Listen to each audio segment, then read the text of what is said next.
우리 옆에 있는 사람들에게 이렇게 인사하겠습니다. 메리 크리스마스. 메리 크리스마스.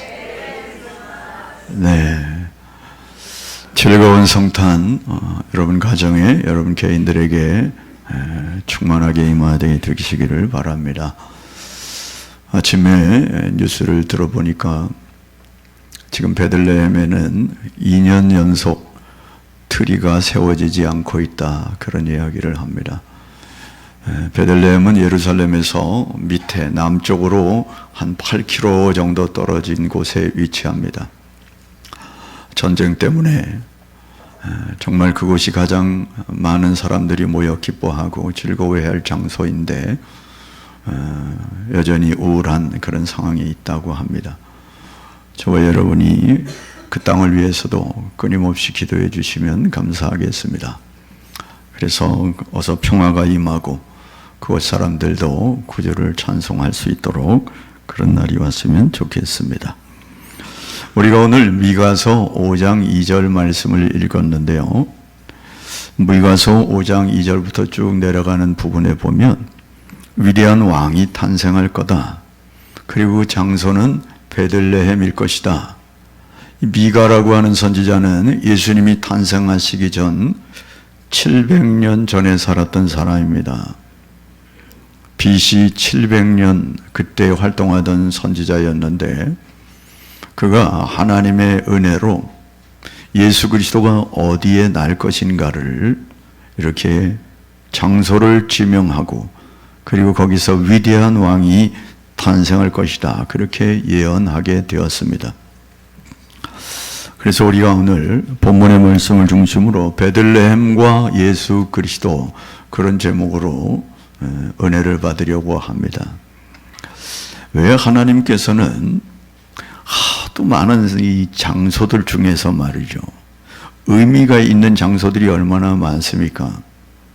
베델이라고 하는 장소는 야곱이 하나님을 만났던 장소입니다. 그래서 그것을 하나님의 집이다, 그렇게 베델이라고 이름을 지었습니다. 얼마나 의미 있는 장소입니까? 하나님을 만난 장소인데. 또 때로는 우리가 아는 지명들 중에 부엘세바라고 하는 것도 있습니다.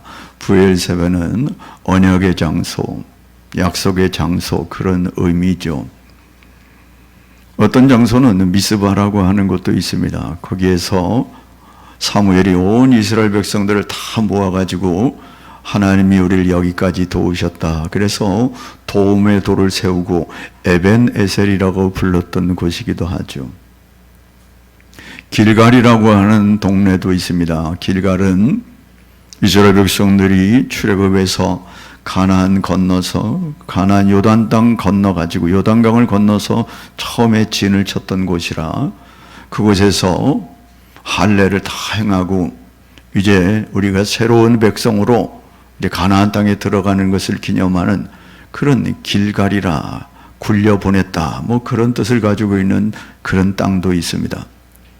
이 수많은 땅들 가운데 왜 하나님은 하필 미가 선지자에게 베들레헴에서 예수 그리스도가 온다고 전하거라, 그렇게 하셨을까 하는 겁니다. 베들레헴. 우리가 읽은 말씀 2절을 다시 한번 보겠습니다. 읽어보겠습니다. 베들레헴 에브라다야, 너는 유다 족속 중에 작을지라도 이스라엘을 다스릴 자가 내게서 내게로 나올 것이라. 그의 근본은 상고의 영원에 있느니라. 아멘. 예수님이 베들레헴에서 탄생할 건데 그의 근본은 상고다. 상고라고 하는 말은 태초다, 그런 뜻입니다. 그가 베들레헴 땅에 오실 건데 그의 근본은 지금 인생의 몸에서 태어난 그분이 아니라 근본은 하나님, 근본은 태초로 올라가는 분이다, 그런 약속, 그런 말씀을 해주고 있습니다. 이렇게 위대한 왕이 베들레헴에서 태어날 이유는 무엇일까? 왜 하나님은 하필 베들레헴을 지목하셨을까? 2절 이 말씀을 살피면서 우리가 베들레헴에 오신 예수 그리스도를 상고해 보려고 합니다. 세 가지로 말씀을 드리려고 하는데, 첫 번째는 슬픔의 베들레헴, 슬픔의 베들레헴 에브라다로 오신 주님.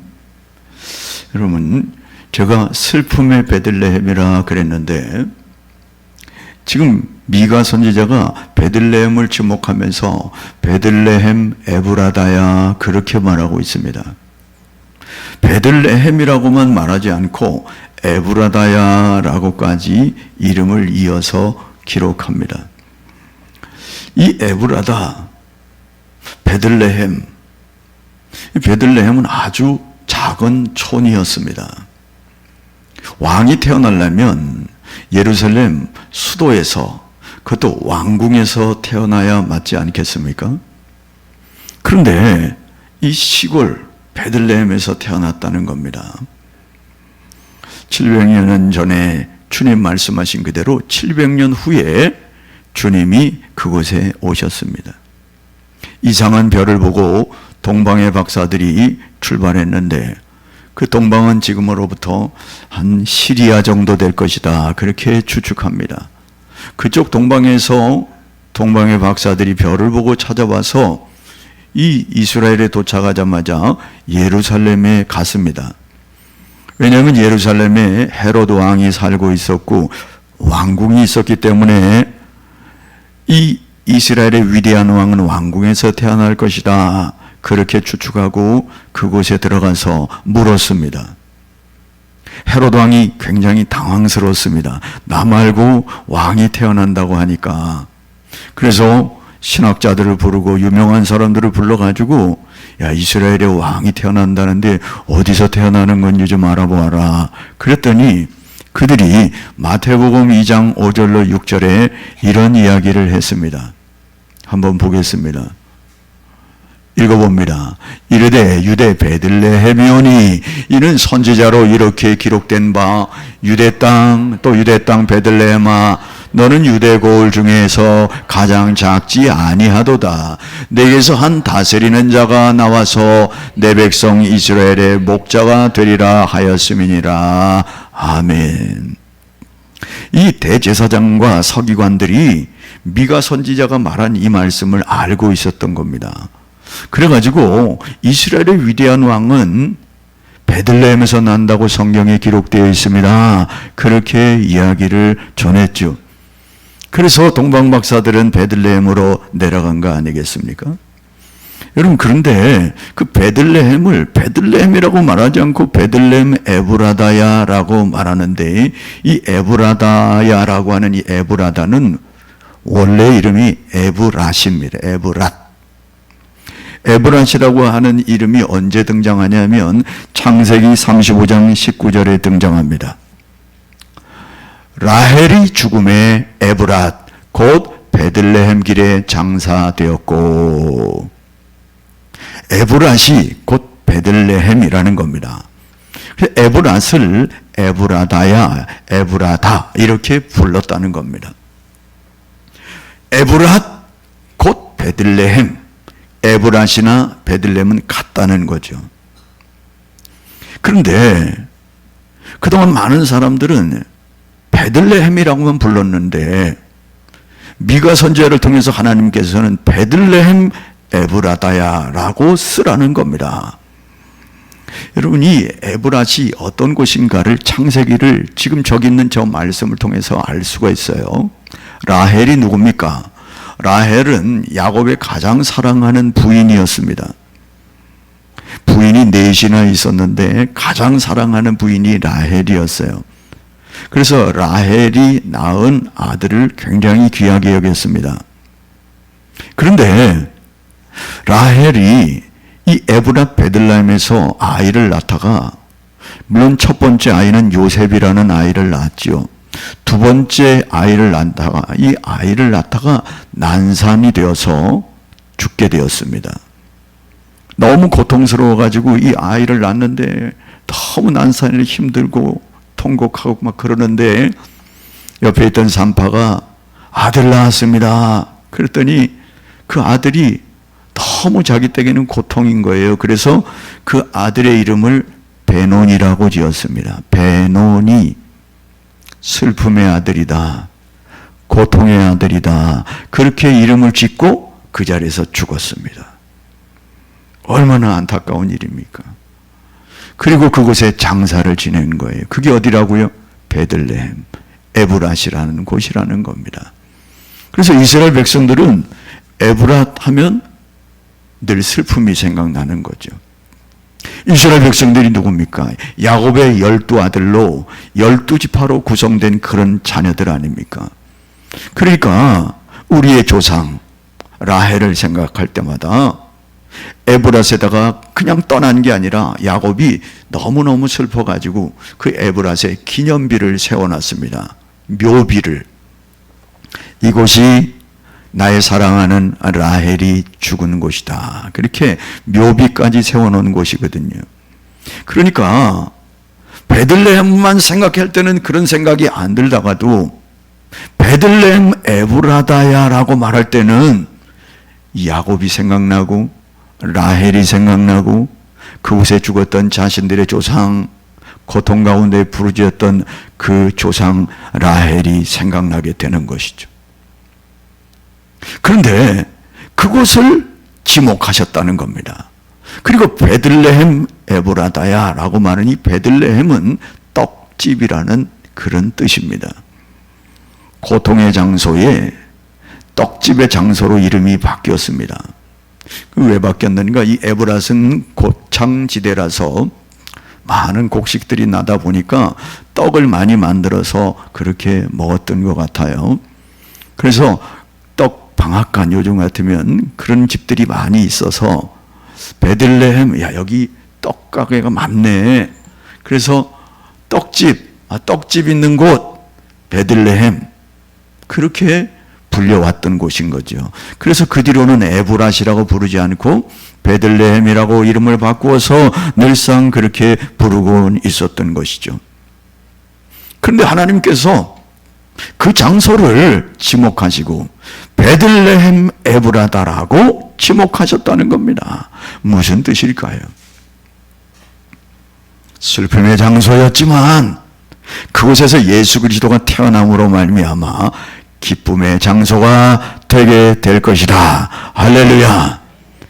그래서 주님께서 다른 여러 많은 장소들이 있지만 굳이 베들레헴 에브라다를 지목하셔서 슬픔의 장소에서 기쁨의 장소, 슬픔의 장소에서 찬양의 장소로, 복된 장소로 그렇게 인식되도록, 다시 말해서 그분이 오심으로 말미암아 어두웠던 세상이 밝아지고 아픔의 세상이 기쁨의 세상으로 바뀌어지는 그런 놀라운 역사가 그곳에서 있게 될 것이라고 하는 의로를 깔고 주님께서 베들레헴 에브라다를 지목하셨던 거 아닐까요? 그래서 더 이상 에브라다는 슬픔의 장소가 아니라 예수 그리스도가 인생을 위하여 오신 빛의 장소요, 복의 장소요, 기쁨의 장소로 바뀌게 된 것이죠. 그동안은 이 에브랏은 통곡의 장소였습니다. 예레미야가 이스라엘 백성들이 장차 당할 고난을, 그리고 이스라엘 백성들이 통곡할 것을 라마에서 통곡하게 될 것이다, 라마의 라헬의 통곡과 같을 것이다, 그런 이야기를 비유를 들어서 예레미야서에 기록해 놨거든요. 이 라마도 역시 에브랏 지경을 말하는 겁니다. 이스라엘 백성들이 얼마나 심하게 통곡할 것인지 라헬이 통곡한 것과 같게 될 것이다라고 이스라엘 백성들이 포로로 끌려가면서 그런 고통을 호소하게 될 것이라고 말했던 장소가 바로 에브랏이고 라마였습니다. 그런데 그 장소를 지목하시고 그곳에 인류의 왕 메시아, 위대한 왕을 그 땅에 보내시는 하나님의 의도, 더 이상 슬픔의 장소가 아니라는 것이죠. 슬픔을 기쁨으로 바꾸는 장소가 바로 예수 그리스도가 태어난 베들레헴이라고 우리에게 말씀하시는 것이라는 겁니다. 시편 30편 11절 말씀을 읽어보겠습니다. 주께서 나의 슬픔이 변하여 내게 춤이 되게 하시며 나의 베옷을 벗기고 기쁨으로 띠우셨나이다. 할렐루야. 예수 그리스도가 오신 그것으로 말미암아 우리의 슬픔이 변하여 춤이 되게 하는 그런 놀라운 역사가 바로 베들레헴에서 일어날 것이라고 하는 그 약속의 말씀을 주시는 거라는 거죠. 그래서 베들레헴은 더 이상 아픔의 장소가 아니요, 기쁨의 장소, 찬양의 장소, 참으로 복된 장소로 바뀌게 되었다는 겁니다. 아직도 이 소식을 모르고 있는 많은 사람들에게 베들레헴이 어떤 곳이라고 하는 사실을 우리가 전해야 되지 않겠습니까? 이 놀랍고 이 복된 역사를 우리의 삶 가운데서도 늘 느끼며 감사하며 베들레헴을 떠올릴 때마다 슬픔의 장소와 기쁨의 장소로 바뀌게 하신 그 하나님을 우리가 바라보면서 성탄을 노래할 수 있게 되기를 바랍니다. 두 번째, 왜 베들레헴인가? 2절을 뒷부분을 읽어보면 이렇게 되어 있습니다. 처음부터 있네요. 읽어봅니다. 베들레헴 에브라다야, 너는 유다 족속 중에서 작을지라도 이스라엘을 다스릴 자가 내게서 내게로 나올 것이다. 여러분, 베들레헴이 어떤 동네라고요? 작은 동네라고요. 아니, 하나님께서 예수 그리스도 만왕의 왕, 위대한 왕을 보내실 것 같으면 예루살렘이라든지 큰 도시로 보내시지 왜 이렇게 작고 초라한 곳으로 보내셨을까? 왜 하나님은 수많은 장소를 제게두고 이렇게 작은 장소, 초라한 베들레헴으로 보내신 걸까? 베들레헴이 얼마나 작은지 이스라엘 백성들이 가나안 땅에 건너와 가지고 땅을 분배할 때 여호수아가 각 땅을 분배하지 않습니까? 12지파에 맞추어서. 그런데 베들레헴은 이름도 없는 곳이에요. 시골 땅이기 때문에 그곳 이름도 붙여주지 않고요, 분배할 때 그 땅은 제외되었어요. 그냥 포함되어 버렸지 베들레헴 그곳을 지목한 땅이 아니라는 겁니다. 그 정도로 아주 작은 곳. 그리고 여관이 없어서 말이죠, 말구유에서 태어나신 주님. 아니, 왕이라고 하면 왕궁의 화려한 곳에서 태어나야 맞지 않겠습니까? 위대한 왕이 오시는 건데, 여러분, 동방박사도 그래서 예루살렘으로 갔다고요. 예루살렘이 이스라엘 수도 아닙니까? 그곳에서 태어나실 줄 알았죠. 그런데 왜 하나님은 이렇게 초라하고 비천한 이 베들레헴에서 주님을 오시게 했을까? 두 가지 의미가 있습니다. 첫째는 그분은 겸손의 왕으로 오신다는 걸 보여주는 것입니다. 시골 초라한 곳에, 그것도 사관이 없어서 여관이 없어서 말구육간에서 태어나게 하신 그 하나님. 아니, 그분이 어떤 분이라고요? 근본은 상고의 영원이라고요. 근본은 태초고 근본은 영원에 있는 분, 그분이 바로 하나님이라는 겁니다. 하나님에도 불구하고, 그럼에도 불구하고 이런 비천한 모습으로 이 땅에 내려오신 것은 그분은 앞으로 겸손하게 사역할 것이라는 걸 보여준다는 겁니다. 여러분, 겸손은 예수 그리스도의 대명사라 해도 틀리지 않습니다. 그분은 늘 겸손의 삶을 사셨고요, 섬기는 삶을 사시지 않았습니까? 하나님과 동등한 분임에도 불구하고 또 한 가지 이유가 있다면 겸손한 자의 왕이라고 하는 사실을 보여주기 위한 것이죠. 겸손의 왕으로 오셨고 겸손한 자의 왕이 되실 것이라는 사실을 의도적으로 베들레헴이라고 하는 것을 지목하셨다는 겁니다. 여러분, 어떤 인간도 하나님 앞에서 교만할 수 없지 않겠습니까? 어떤 인간도 인간 앞에서 교만해서는 되지 않지 않습니까? 늘 낮은 모습으로, 늘 겸손한 모습으로 그렇게 살아야 마땅한 삶을 살아가는 것이죠. 하나님께서 저와 여러분을 불러주실 때에도 그런 모습으로 불러주셨다고 말씀합니다. 고린도서 1장 26절로 29절에 있는 말씀이에요. 한번 읽어보겠습니다. 고린도서 1장 26절로 29절 말씀이에요. 없나요? 네, 제가 읽어보겠습니다. 형제들아, 너희를 부르심을 보라. 육체를 따라 지혜로운 자가 많지 아니하며 능한 자가 많지 아니하며 문벌 좋은 자가 많지 아니하도다. 그러나 하나님께서 세상에 미련한 자들을 택하사 지혜 있는 자들을 부끄럽게 하려 하시고 세상에 약한 자들을 택하사 강한 자들을 부끄럽게 하려 하시며 하나님께서 세상에 천한 자들과 멸시받는 자들과 없는 자들을 택하사 있는 자들을 부끄럽게 있는 자들을 패하려 하시나니 이는 아무 육체도 하나님 앞에서 자랑하지 못하게 하려 하심이라. 아멘. 저와 여러분을 하나님이 그렇게 부르셨다는 거예요. 이유가 뭐라고요? 자랑하지 못하게 하려고. 자랑하지 못하게 한다는 건 무슨 말입니까? 겸손하게 살려고. 모든 것이 하나님의 은혜입니다. 그런 중심을 놓치지 말고 살도록 우리를 그렇게 부르셨다고 말씀하는 거죠. 그렇습니다. 예수 그리스도는 겸손의 왕으로 오셨고 겸손한 자의 왕이 될 것을 의미하는 베들레헴이라고 하는 말씀입니다. 마태복음 11장 29절 주님이 어떻게 살았는지를 보여줍니다. 나는 마음이 온유하고 겸손하니 나의 멍에를 메고 내게 배우라. 그리하면 너희 마음이 쉼을 얻으리니. 아멘. 이렇게 사셨어요. 그리고 마지막 십자가지로 예루살렘에 올라가실 때에도 성경의 말씀을 응하시면서 스가랴서 9장 9절 말씀입니다. 스가랴서 9장 9절 말씀. 시온에 따라 크게 기뻐할지어다.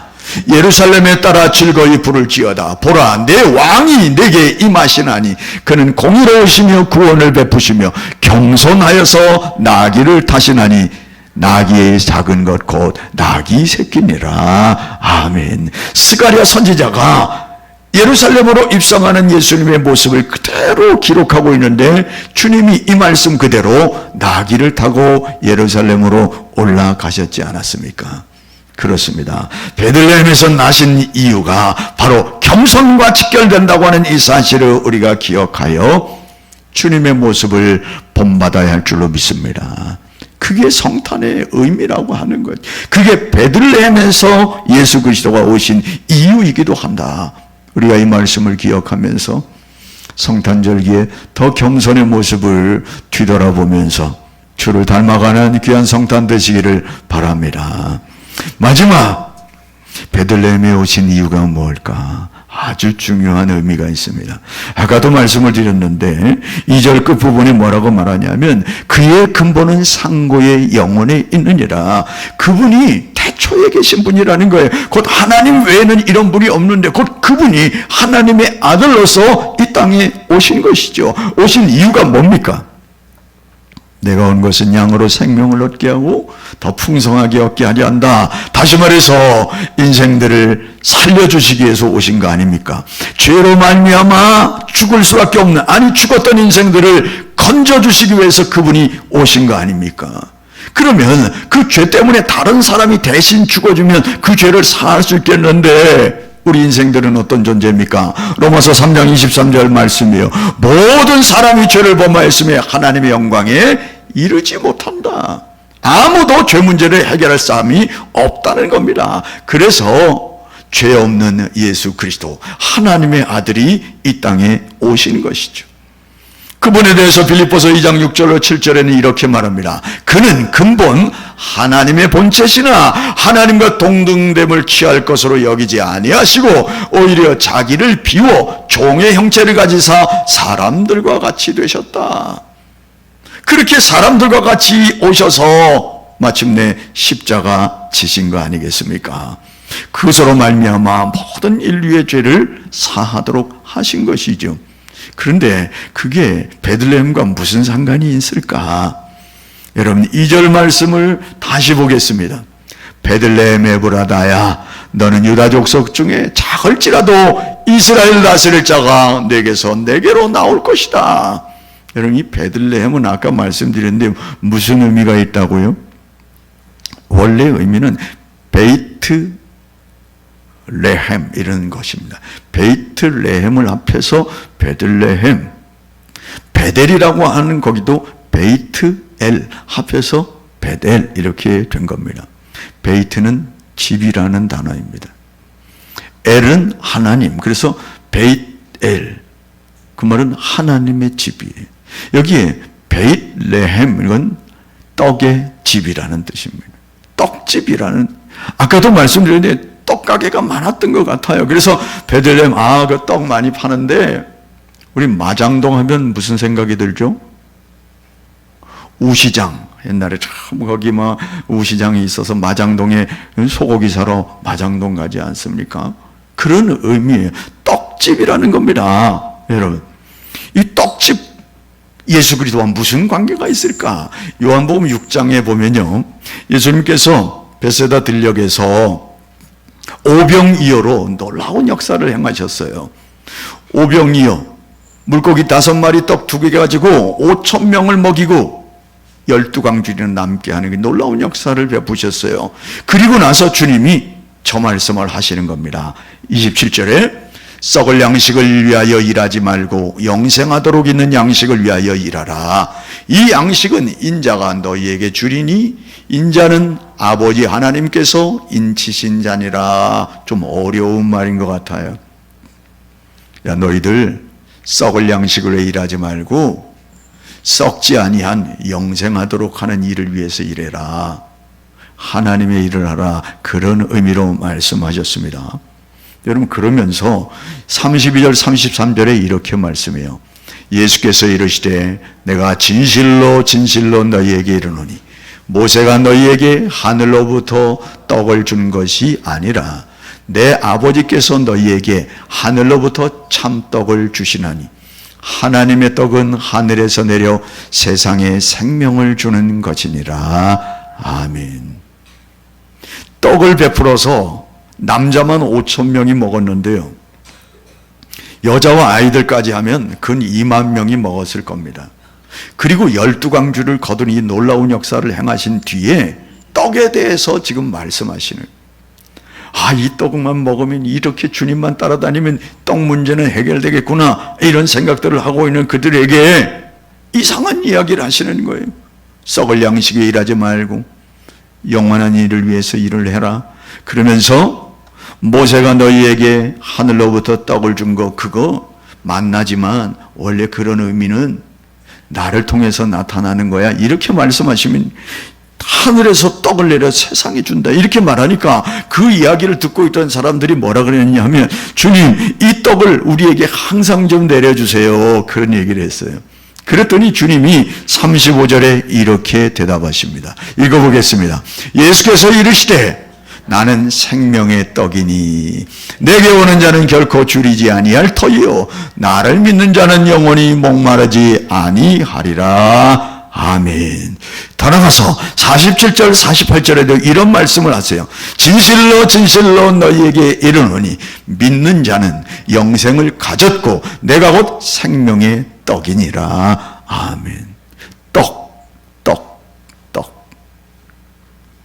떡집에서 오신 분이 떡 얘기를 하고 있는 거예요.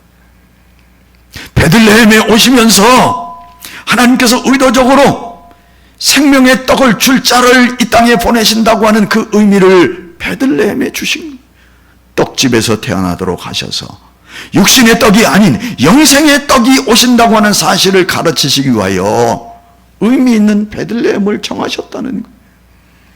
그렇습니다. 예수 그리스도는 생명의 떡이라고 말합니다. 하늘로서 오는 생명의 떡이라고 말합니다. 이 떡을 먹는 자는 영원히 목마르지 아니한다고 말씀합니다. 자신이 생명의 떡이다, 내가 하늘로서 온 생명의 떡이라고 말씀하는 거죠.